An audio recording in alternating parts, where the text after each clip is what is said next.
একটি ছোট্ট পাখি সমুদ্রের তীরে দাঁড়িয়ে থাকা একটি গাছে বাসা বাঁধল। সেই ছোট বাসাতে দুটি ডিমও পেড়েছিল।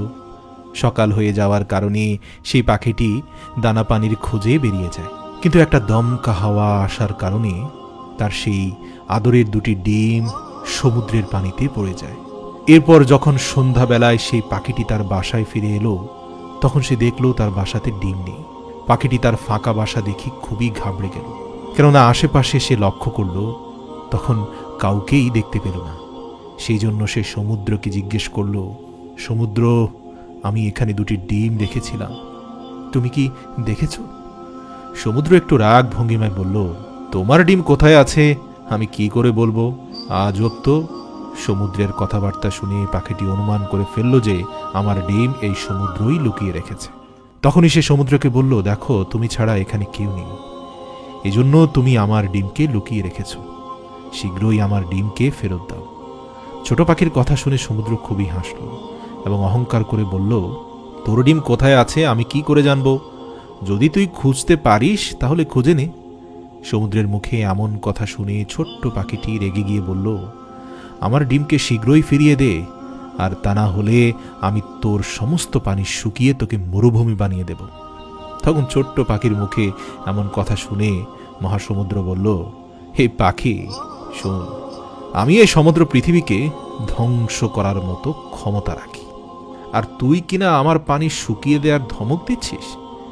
পাখিটি সমুদ্রের মুখে এই অহংকারের ভরা কথা শুনে, ঠিক আছে, তাহলে তুই শুকিয়ে মরুভূমি হওয়ার জন্য প্রস্তুত হয়ে যা, এই কথা বলে পাখিটি সমুদ্রে ঠোঁট ডুবাতে লাগলো আর সেই পানি ডাঙ্গায় নিয়ে এসে ফেলতে শুরু করলো। আবার ঠোঁট ডুবালো, আবার ডাঙ্গায় ফেললো।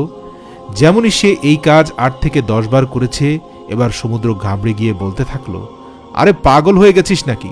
কেন কেন আমাকে শুধু শুধু শুকাতে চাচ্ছিস? কিন্তু পাখিটি সমুদ্রের কোনো কথাই শুনল না, সে তার কাজ করেই যাচ্ছিল। যখন পাখিটির এই কাজ 50 থেকে 60 বার হয়ে গিয়েছিল, তখন সমুদ্র ভয় পেয়ে ভীতু হয়ে একটি জোরে ঢেউ তার দিকে ছুঁড়ে মারল এবং পাখিটির ডিম দুটোকে বের করে দিল। সমুদ্রের তীরে দাঁড়িয়ে থাকা সেই গাছটি কয়েক ঘন্টা ধরে তাদের এই কর্মকাণ্ডগুলো দেখছিল।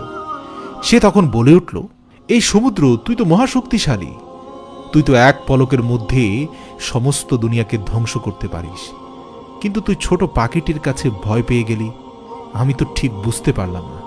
সমুদ্র তখন গাছকে বলল, তুই কি ভেবেছিস যে আমি পলকের মধ্যে পুরো পৃথিবীকে ধ্বংস করে ফেলতে পারবো? সে আমি এই ছোট পাখির কাছে ভয় পেয়ে গেলাম?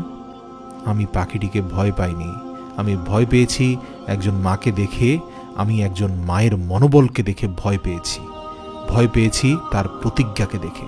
একজন মায়ের দোয়ার কাছে আল্লাহর আরশ পর্যন্ত কেঁপে ওঠে, আর যেখানে আমি তো তুচ্ছ। এমনভাবে সে আমাকে পান করতে শুরু করেছিল তার ওই ছোট্ট ঠোঁট দিয়ে। আমি ভাবলাম, মহান প্রভু না জানি আমাকে কিছুক্ষণের মধ্যেই পুরো সমুদ্র থেকে মরুভূমি বানিয়ে দেয়। প্রিয় দর্শক, মায়ের ব্যক্তিত্ব এমনই হয়ে থাকে। মায়ের দোয়া জান্নাতের হাওয়ার মতো, মায়ের পায়ের নিচে জান্নাত হয়ে থাকে, এটা তো আমরা সবাই জানি। মা হচ্ছে এমন একটি জিনিস যার দোয়া কখনোই বিফলে যায় না। মায়ের দোয়া সব সময় কবুল হয়ে থাকে। তাই নিজের মাকে বেশি বেশি করে সময় দিতে শিখুন, কেননা মা যখন আমাদের ঘরে উপস্থিত থাকে, তখন সেই ঘরে যে খুশি এবং শান্তি থাকে সেটি তার জন্যই হয়ে থাকে। আর যখন মা ঘর থেকে চলে যায়, তখন সেই ঘর হাহাকার হয়ে যায়। মা যে কি জিনিস, যার মা নেই তাকে জিজ্ঞেস করুন। মাকে সম্মান করুন, তাকে দেখাশোনা করুন, যত্ন করুন। যতদিন পর্যন্ত তিনি আপনার কাছে উপস্থিত আছেন, ততদিন পর্যন্ত আপনার নেয়ামত এবং জান্নাতের রাস্তা খোলা আছে। চলে গেলে টের পাবেন।